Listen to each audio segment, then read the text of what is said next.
32,87,263 square kilometre में फैले भारत में 122 से भी ज्यादा भाषाएं बोली जाती हैं।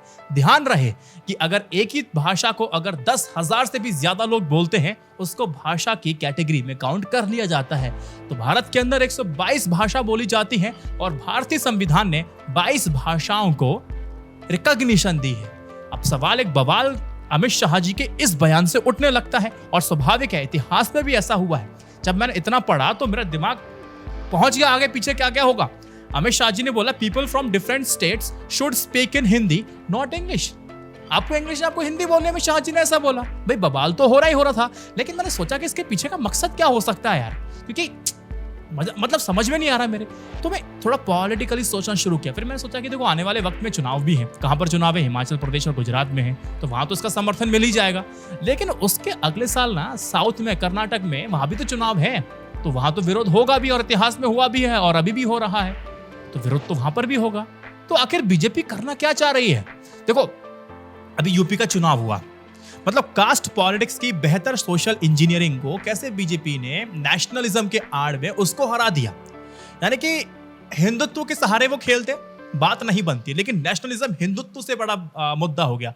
लेकिन दोस्त एक बात को ध्यान रखना, ये जो हिंदी भाषा और राष्ट्रभाषा वाली जो बात है ना, ये राष्ट्रवाद से भी काफी बड़ी बात हो जाती है। आप अगर वो सिंगल इमोशन है तो डुअल इमोशन हो जाते हैं। पब्लिक इसमें दिमाग से नहीं दिल से सोचती है, तो यहाँ पर फायदा तो मिलेगा। लेकिन साउथ स्टेट में तो हमेशा से हिंदी का ही विरोध होता रहा था।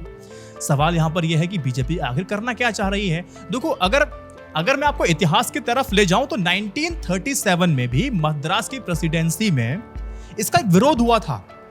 कहा गया था कि हम हिंदी नहीं पढ़ेंगे।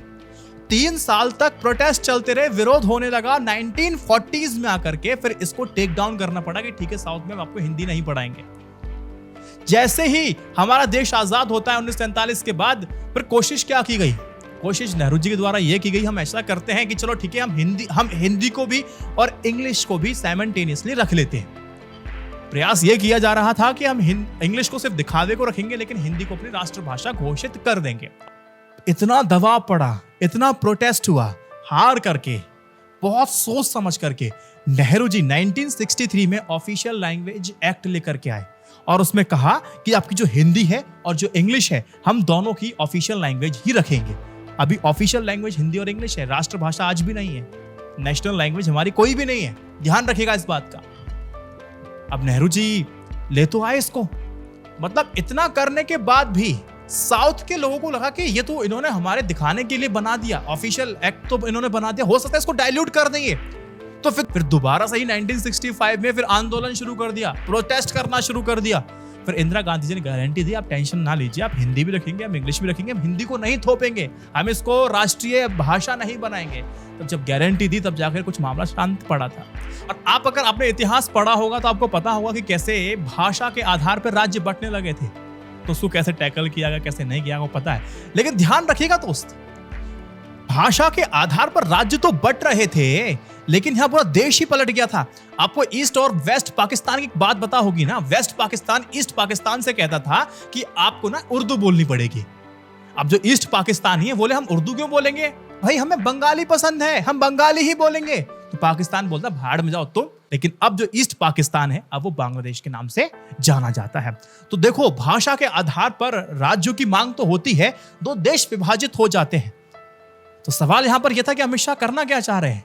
और एज यूजुअल जो इतिहास पे हो रहा था साउथ में, जो हिंदी को लेकर के पहले से प्रोटेस्ट चलते थे, वो दोबारा से इस चीज को फिर से पॉलिटिसाइज करना शुरू कर दिया। उन्होंने बोला कि हिंदी आप थोपेंगे, हम इसको सहज तरीके से स्वीकार नहीं करेंगे। यानी कि बटने बटाने वाली बात शुरू हो जाती है। फिर जब मैं देख रहा था तो तमिलनाडु के मुख्यमंत्री हैं एम.के. स्टालिन, वो कहते हैं कि अमित शाह जी का हिंदी पर जोर भारत की अखंडता और बहुलवाद के खिलाफ है और ये मुहिम कामयाब नहीं होने वाली है। वहीं डीएमके के नेता हैं स्टालिन कहते हैं कि हिंदी को अंग्रेजी के विकल्प के रूप में स्वीकार किया जाना चाहिए, ना कि स्थानीय भाषाओं के लिए। अच्छा, स्टालिन ने जो बात बोली है ना, ये अमित शाह जी ने दोबारा ये बात क्लैरिफाई कर दी थी। अब जो स्टालिन जो बात कह रहे हैं वही बात अमित शाह कह रहे हैं। क्यों? क्योंकि जब मैंने पूरा आर्टिकल पढ़ा ना नीचे, क्योंकि अभी जो अपना मैं माइंड बना रहा था, देख रहा था, वो आर्टिकल मतलब हेडलाइन पढ़ करके बनाना शुरू कर दिया था। लेकिन जैसे ही नीचे मैंने लिखा कि शाह ने क्लैरिफाई किया है कि Hindi should be accepted as alternative to English, not local languages, तो मैंने बोला कि जो स्टालिन साहब कह रहे हैं वो अमित शाह जी कह चुके हैं। लेकिन सवाल यहाँ पर मुझे क्या लगता है कि अमित शाह जी भी ना इससे पहले CAA और NRC का अगर आप मुद्दा देखते हैं तो वहां पर राज्यसभा के अंदर और कुछ बोल के आते हैं, प्रेस कॉन्फ्रेंस में और कुछ बोल देते हैं, अब बाद में जब जस्टिफिकेशन देते हैं तो उसका मतलब ही दूसरा उल्टा हो जाता है। तो लोग को जब जस्टिफिकेशन दिया तो उस बात को सहज तरीके से स्वीकार कर सकते थे, उस तरह जस्टिफाई उन्होंने किया था जो कि कागजों में लिखा था। लेकिन राज्यसभा में कहा आधी अधूरी बात, प्रेस कॉन्फ्रेंस में आके सब कुछ समझा दिया, वो भी आधी अधूरी बात बोली और शाहीन बाग हो गया। यानी कि मुद्दा तो इन्होंने खड़ा किया था, आधी अधूरी बात करते हैं। तो मैंने CAA वाली वीडियो के अंदर इस बात को समझाया भी है कि अमित शाह जी के द्वारा आधी अधूरी कम्युनिकेशन दी गई ताकि ऐसा माहौल बन सके। ऐसा तो मैंने इंटरप्रेटेड किया था, अगर पूरी बात नहीं कहते। तो यहाँ पर जैसे ही मैंने एक्चुअल में आपको बताऊं, सही बताता हूं, मैंने वीडियो नहीं देखा है जहां अमित शाह जी ने पूरा स्टेटमेंट दिया है। अब मुझे पता नहीं हाउएवर क्लैरिफाइड इन्होंने क्या प्रेस कॉन्फ्रेंस करके क्लैरिफाई किया, फिर कोई नोट को रिलीज करके क्लैरिफाई किया, कैसे किया क्लैरिफाई मुझे पता नहीं। लेकिन हाँ, ये बाद में क्लैरिफिकेशन आ चुकी है या उसी वक्त क्लैरिफिकेशन आ चुकी है, मुझे ये नहीं पता। हो सकता है इसको देखने का मुझे ऐसा लग रहा है कि क्लैरिफिकेशन कुछ घंटों के बाद आई होगी, क्योंकि तब तक तो बवाल मच चुका था। जो स्टालिन कह रहे हैं वो बात अमित शाह जी ने कह दी है। अगर आप ये कहते हैं कि एक राष्ट्र और एक भाषा होनी चाहिए ताकि हमारे देश के अंदर एकता बनी रहे और बढ़ी रहे, आपको ध्यान रखना चाहिए भारत की जो खूबसूरती है ना, वो डाइवर्सिटी के अंदर है। आपने सुना होगा ना बचपन में, भारत विभिन्न संस्कृति, नस्ल, भाषा और धर्म का देश है। ये विविधता में एकता की भूमि है, जहां अलग अलग जीवन शैली और तरीकों के लोग एक साथ रहते हैं। वो अलग आस्था, धर्म और विश्वास से संबंध रखते हैं। इन भिन्नताओं के बावजूद भी भाईचारे और मानवता के संबंध के साथ रहते हैं। यही तो हमारे भारत की खूबसूरती है।